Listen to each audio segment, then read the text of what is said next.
ngayon ng pang-araw-araw na pakikipag-usap. Ngayong 2010, kinilala bilang salita ng taon ang Jejemon.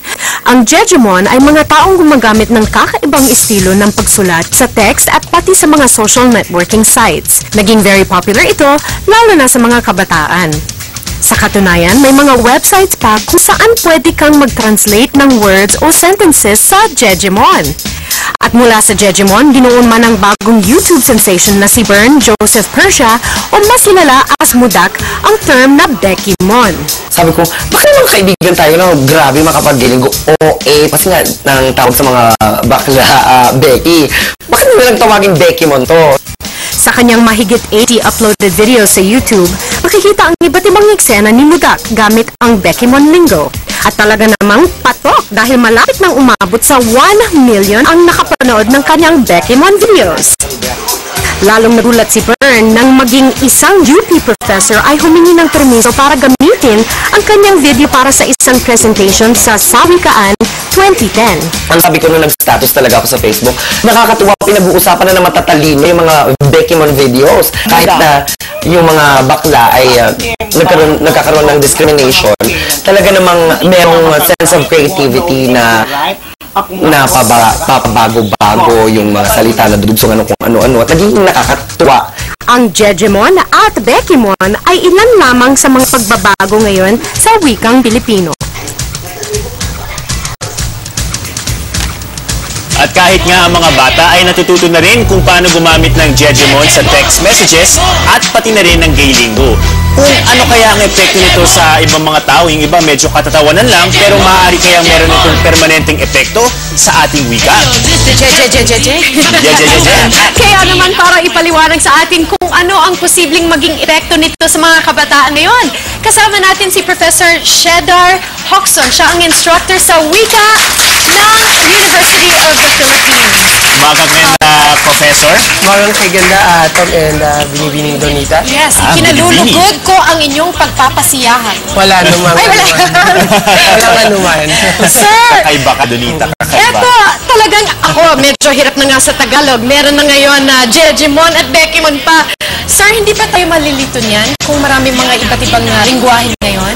Hindi naman siguro tayo malilito, no? Kasi bahagi siya talaga ng lahat ng wika ay dumadaan sa pagbabago at isa lamang itong paraan na para mapakitang dinamiko at buhay ang ating wikang pambansa. Pero maraming Tagalog words na ngayon na hindi masyadong nagagamit dahil sa mga ibang words na ginagamit. Parang replacements ngayon. Sabihin na natin yung iba, slang ang turing. Yung iba naman parang inventong salita. Hindi ba nakakasama rin yun? Parang baka malimutan natin yung mga actual words na ginagamit natin sa formal na wikang Pilipino. Hindi naman talaga siya masama, no, para sa ating wikang pambansa dahil gaya ng sinabi ko kanina, nabuhay at dinamiko ang ating wika, patuloy na nagbabago. Ngayon din, hindi lang naman kasi Jejemon at Bekimon ang dahilan kung bakit marami talaga tayong mga wika o mga salita na hindi na ginagamit. So, halimbawa, sa sinauna o lumang Tagalog, no, meron tayong mga salita gaya na salimpapaw, no, na ang ibig sabihin ay eroplano o kaya naman ay salumpuit na kung ano na. Kung ngayon ay upuan na lang. So may mga salita talaga na hindi na akma sa panahon, no, at kailangan talaga na siguro kumbaga, natural yung ganung klaseng evolution ng language. Tama. Okay, sa tingin niyo ba yung Jejemon at Bekimon, dadami pa kaya yung mga kabataan na mauuso o yung mag-a-adapt sa Jejemon at Bekimon code?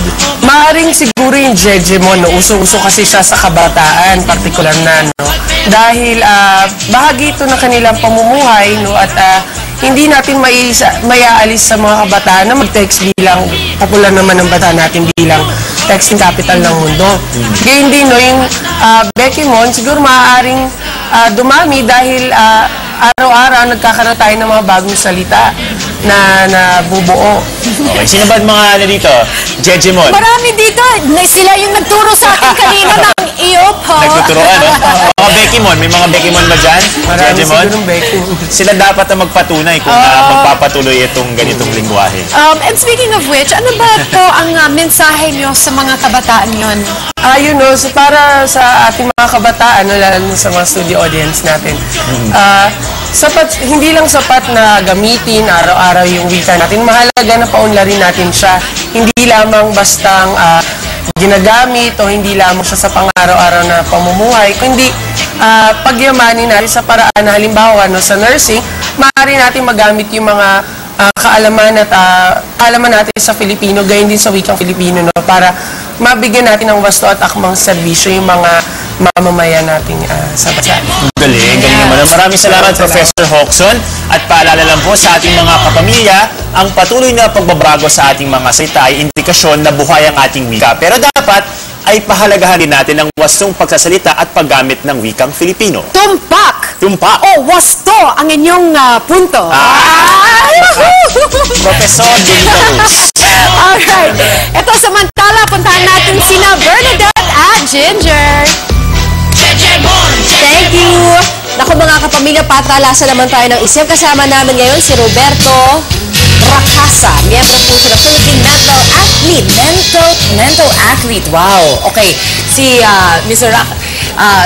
Roberto po ay na-memorize sa mga araw simula pa ng 1900s hanggang sa kasalukuyan. Oh my goodness. As in 1900s Lahat ng petsa? Oo. Lahat na araw, lahat ng mga dates. Actually, to be exact, mula 1582 hanggang year 9999 yung minemorize na. Oh, wow. Okay, so random lang. Pipili lang kami ng date, tapos sabihin mo kung anong araw. Anong araw yun? Testingin natin. Okay, tapos ito yung sagot Kaya, ganito. Lagyan natin dito muna. Ate B, ikaw mauna. Anong pipiliin mong araw or petsa? June 12, year 2000. Monday. Tignan natin. Monday. Sabi ko, nakatingin ako sa'yo Monday ba? Ikaw naman ang Ako pala yung bigyan. hawak ng libro. Ikaw naman mag-ano ka rin ng date Okay. mahabang hinahanap. Ako, Monday daw ha. July, tama ba? Tama! Ayun Monday! nga. Monday! Galing nga, that's all memorization. Walang equation or something. Meron sa equation, minemorize lang namin na mabilis para mabilis yan. Para mabilis